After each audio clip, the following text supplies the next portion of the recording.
Welcome to our channel. Today we how to verify systemd services are running on your server. Easy tutorial step by step clearly. To verify systemd services are running on your server, start by accessing your server via SSH. Use your preferred terminal to log in with your server credentials. Once logged in, check the status of specific services using the command systemcall service_name.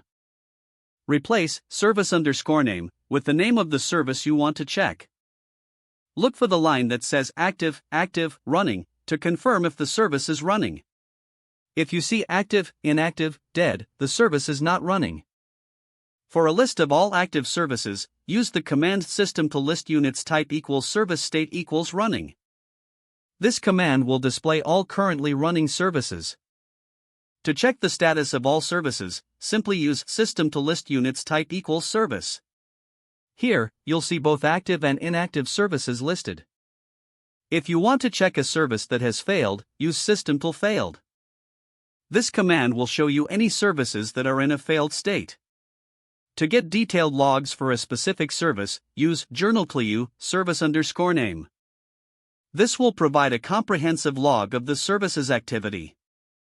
If you want to monitor real-time logs, use journal_clue service_name f.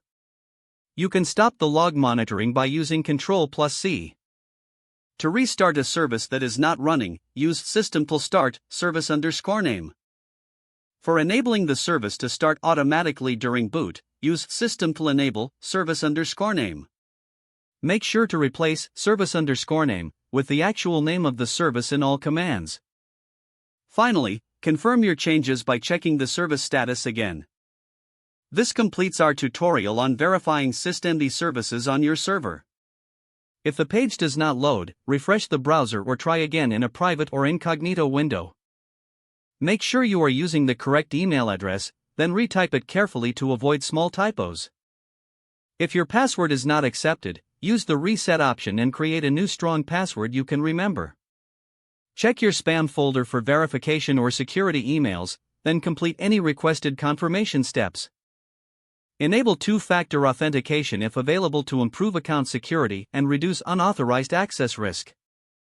After signing in, review your profile details so your contact information and settings are accurate and current.